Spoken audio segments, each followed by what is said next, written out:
رحمن یا رحمن ساعدنی یا رحمن اشرح صدری قرآن املأ قلبی قرآن واسق حیاتی قرآن۔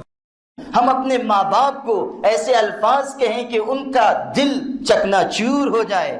میں کیسے آپ کو سناؤں ان بوڑھی عورتوں کی داستان جو اللہ کے بندوں کے پاس خانقاہوں میں ان کے بیٹھنے کے مقامات پر ان سے ملنے کے لیے آتی ہیں اور کہتی ہیں، آپ پوچھیے حضرت اقدس دامت برکاتہم سے، کتنی بوڑھی عورتیں ہیں، مائیں ہیں، وہ آ کر آنسوؤں سے روتی ہیں کہ ہمارا بچہ ہم کو برا بھلا کہتا ہے، ہم پر ہاتھ اٹھاتا ہے۔ حضرت صاحب دعا فرما دیجئے، حضرت صاحب تعویذ دے دیجئے۔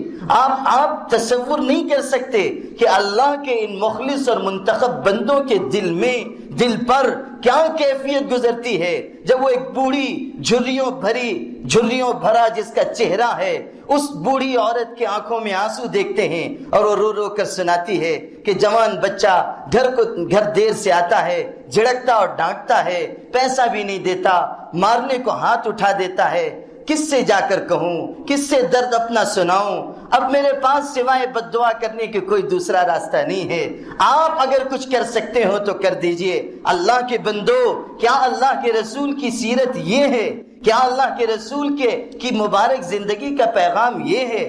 آپ تو یہ فرما رہے ہیں، آپ کی والدہ بھی گزر گئیں، آپ کے والد بھی گزر گئے، کوئی نہیں تھا جس کی آپ خدمت کرتے، ماں باپ دونوں دنیا سے رخصت ہو چکے، لیکن اس کے باوجود آپ نے اپنے الفاظ کے ذریعے کیسی تربیت امت کی فرمائی۔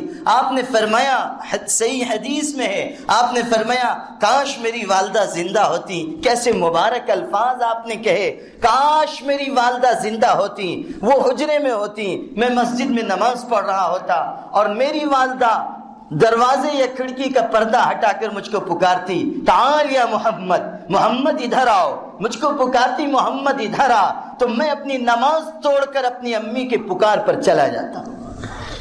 تعال یا محمد یہاں آؤ، تو میں اپنی نماز چھوڑ کر اپنی امی کے بلاوے پر چلا جاتا۔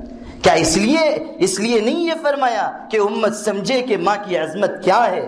صحابی آئے، پوچھا من احق الناس بحسن صحابتی یا رسول اللہ، اللہ کے رسول میرے حسن سلوک کا دنیا میں سب سے بڑا حقدار کون ہے؟ آپ نے فرمایا امک، تیری ماں ہے۔ پھر پوچھا کون ہے؟ فرمایا تیری ماں ہے۔ پوچھا کون ہے؟ تیسری دفعہ بھی فرمایا تیری ماں ہے۔ ماں کو 3 مرتبہ بیان کیا، چوتھی مرتبہ سوال کرنے پر باپ کا ذکر کیا۔ یہ واضح فرمایا کہ بمباری ان کے اوپر ہو رہی تھی، وہاں سے سعودی عرب کے ایک بڑے عالم کو اس نے فون کیا، محمد ابن عبد الرحمن العریفی کو۔ اس 12-13 سال کے بچے نے فون کر کے یہ بات پوچھی۔ اس نے یہ نہیں کہا کہ ہم پر ظلم ہو رہا ہے، آپ مدد کے لیے آئیے، اور اس نے یہ نہیں کہا کہ مسجدیں توڑی جا رہی ہیں، آپ لوگ آ کر مقابلہ کیجئے۔ عجیب بات ہے، اس نے ان کو فون کر کے یہ پوچھا کہ حضرت مجھ کو ایک مسئلہ پوچھنا ہے، ہم پر بمباری ہو رہی ہے، آپ جانتے ہیں کہ رمضان ہے، ہم روزے رکھ رہے ہیں، ہمارے بھائی شہید ہوتے ہیں، ہماری بہنیں شہید ہوتی ہیں، بمباری ہوتی ہے تو گرد و غبار اڑتا ہے، بہت سارا گرد و غبار اڑ کر کبھی روزے کی حالت میں ہمارے حلق سے نیچے اتر جاتا ہے۔ آپ یہ بتائیے کہ ہمارا روزہ اس سے ٹوٹے گا تو نہیں، ہمارا روزہ باقی رہے گا کہ نہیں؟ آپ اتنا مسئلہ ہم کو بتا دیجئے۔ اس کو اپنی جان کی حفاظت کی پرواہ نہیں ہے، اس کو اپنے شہید ہو جانے والے بھائیوں اور بہنوں اور ماں اور باپ کی شہادت کا غم نہیں ہے، اس کو ایک دینی مسئلے کے سلسلے میں یہ فکر ہے کہ میرا روزہ مکمل ہوگا کہ نہیں ہوگا۔ یہ ان کے ایمانی غیرت اور حمیت کا عالم ہے۔ کہاں ان کی ایمانی غیرت اور کہاں ہماری بزدلی اور کم ہمتی؟ یہ دنیا میں ہو رہا ہے۔ آپ دیکھیے روزانہ خبریں آ رہی ہیں کہ فلسطین میں جھڑپیں ہو رہی ہیں اور مسلمانوں کو مارا جا رہا ہے۔ ابھی 2 دن پہلے ایک 13-14 سال کے مسلمان بچے کو جو جوانی کی دہلیز پر قدم رکھ رہا تھا، ایک احتجاجی مظاہرے میں وہ نکل گیا تو اس کو سینے پر گولی مار کر اسرائیلیوں نے شہید کر دیا۔ 2 ہفتے پہلے ایک مسلمان بچی کو جو 16-17 سال کی تھی، پہلے مرحلے میں تو اس کو اسرائیلیوں نے گرفتار کر کے اسرائیلی لے کر چلے گئے۔ پھر جب مطالبہ کیا گیا کہ واپس کرو تو واپس کرنے کے بجائے اس کو بہت قریب سے ان کے سرحد کے قریب لا کر اس بچی کو 9 گولیاں ایک ساتھ، وہ جوان چل کر آئے اور آ کر حضرت عبداللہ ابن عمر سے عرض کیا، حضرت ایک بات پوچھنی ہے، آپ اللہ کے رسول کے صحابی ہیں، ایک مسئلہ دریافت کرنا ہے۔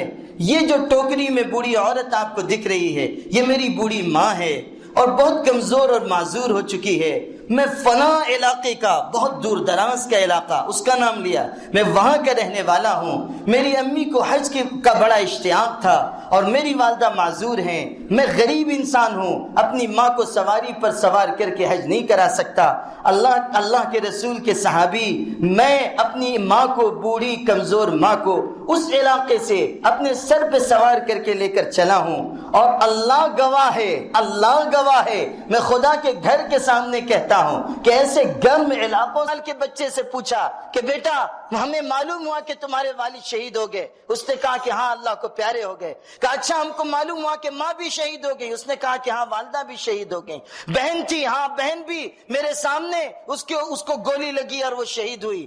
بھائی تھا، ہاں ایک ہی بھائی تھا، وہ بھی اس جنگ میں شہید ہو گیا۔ کہا اچھا اب کون باقی بچا ہے، کیسے تم زندگی گزارو گے؟ ماں بھی شہید کر دی گئی، باپ بھی شہید کر دیا گیا، بھائی بھی شہید کر دیا گیا، بہن بھی دنیا سے رخصت ہو گئی، اب تو تم تنہا خاندان کے آدمی باقی بچے ہو، تم کیسے زندگی گزارو گے؟ تو اس نے عجیب ایمان سے لبریز جواب دیا، اس نے کہا حسبنا اللہ و نعم الوکیل، اللہ ہمارے لیے کافی ہے اور وہ بہترین کارساز اور مددگار ہے۔ ہم دنیا کے سہاروں کے بلبوتے پر نہیں جیتے، ہم خداوند تعالیٰ کے سہارے پر جیتے ہیں، ہم خدا کی طاقت پر اعتماد اور بھروسہ کرتے ہیں۔ وہ جواب دیا جو صحابہ نے اس وقت دیا تھا جبکہ ان کو دشمنوں سے ڈرایا گیا تھا اور کہا گیا تھا ان الناس قد جمعوا لكم فاخشوهم فزادهم ایمانا وقالوا حسبنا اللہ ونعم الوکیل۔ صحابہ سے کہا گیا کہ دشمن تمہارے خلاف جمع ہو رہے ہیں، تم سے تعداد میں بہت زیادہ ہیں، ڈرو ان سے اور پیچھے ہٹ جاؤ۔ تو انہوں نے، ان کا ایمان بڑھ گیا تھا اور انہوں نے کہا تھا کہ ہم اللہ کے اوپر بھروسہ کرتے ہیں اور وہ بہترین کارساز اور مددگار ہے۔ اس تم نے کیا، اچھا سلوک تو تم نے کیا، بدلہ تو تم کو ملے گا۔ رحمن یا رحمن ساعدنی یا رحمن اشرح صدری قرآن